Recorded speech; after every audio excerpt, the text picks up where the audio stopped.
collaboration avec le Centre intégré de santé et des services sociaux de la Montérégie-Est.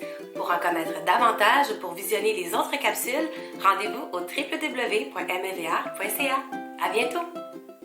Bonjour tout le monde, je m'appelle Cynthia, je suis éducatrice spécialisée de formation, je suis animatrice intervenante ici à la Maison de la Famille. Je vous présente ma collègue. Moi, c'est Sabrina, je suis sociologue de formation et je suis aussi animatrice intervenante ici à la Maison de la Famille. Alors, la capsule d'aujourd'hui, elle s'appelle « Jouer sans dépenser ». Le jeu est essentiel au développement des enfants. Le jeu nous apprend comment interagir, comment se distraire et aussi comment résoudre des problèmes. Ça va aussi permettre de travailler les habiletés sociales et l'estime de soi aussi des enfants. Et quand on y pense, il y a une multitude de matériel qu'on peut prendre et qui est juste sous notre main à la maison, dans notre quotidien.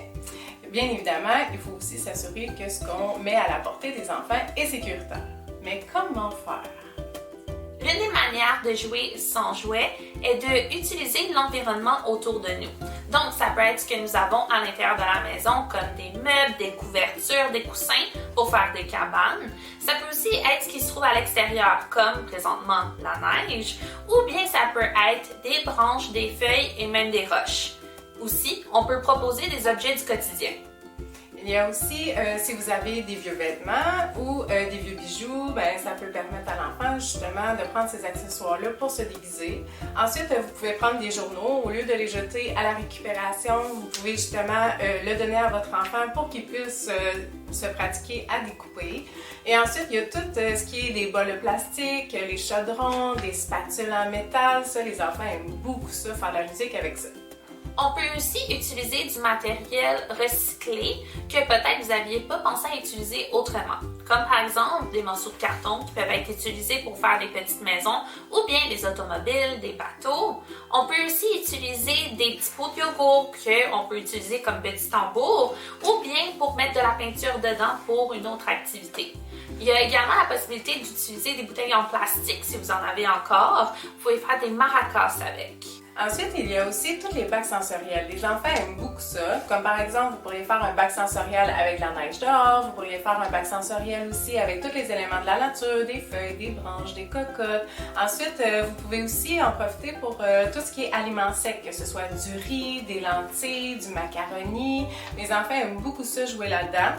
Et ensuite, il y a aussi une autre façon, c'est avec des sacs Ziploc que vous pouvez mettre un gel désinfectant dedans, avec mettre des brillants et mettre des pompons ou tout ce que vous avez à la maison autour de vous. Ensuite, pour ce qui est du matériel de bricolage, vous pouvez aussi en profiter pour prendre des assiettes en carton, prendre des ustensiles en plastique ou en bois aussi qui s'offrent maintenant. Alors, vous pouvez vraiment en profiter pour faire plein de bricolage avec ce que vous avez à la maison.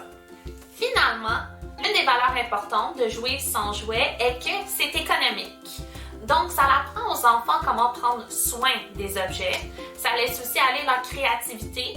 Et aussi, ça leur permet de s'aventurer dans des objets qui sont normalement interdits d'utiliser pour autre chose que de jouer.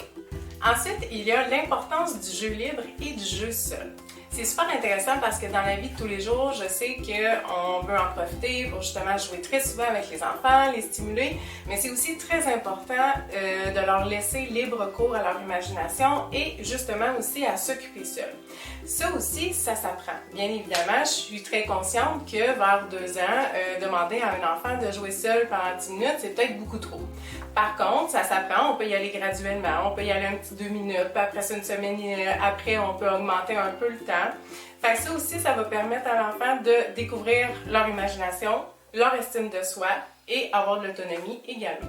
Pour récapituler, on peut vraiment se rendre compte dans le fond que le bac de recyclage est vraiment un très bon ami et que l'enfant avec un peu d'imagination et notre côté un petit peu artistique, on peut vraiment fabriquer plein de beaux jouets pour nos enfants. Finalement, valoriser le jeu chez les enfants, ça revient à croire véritablement en la capacité du cerveau à acquérir des nouvelles connaissances. C'est aussi croire aux enfants qu'ils peuvent s'imaginer dans un autre monde avec ce qu'ils ont de disponible auprès d'eux. Ça va aussi les aider à socialiser, ça va aussi les aider à créer, puis tout ça, ils vont pouvoir l'amener avec eux lorsqu'ils commenceront l'école. Pour plus d'informations, rendez-vous sur le site de la Maison de la Famille à mfva.ca, à la Maison branchée pour plus d'informations et des outils pour vous et votre famille. Alors, merci à tous et on se dit à la prochaine dans une autre capsule. Au revoir!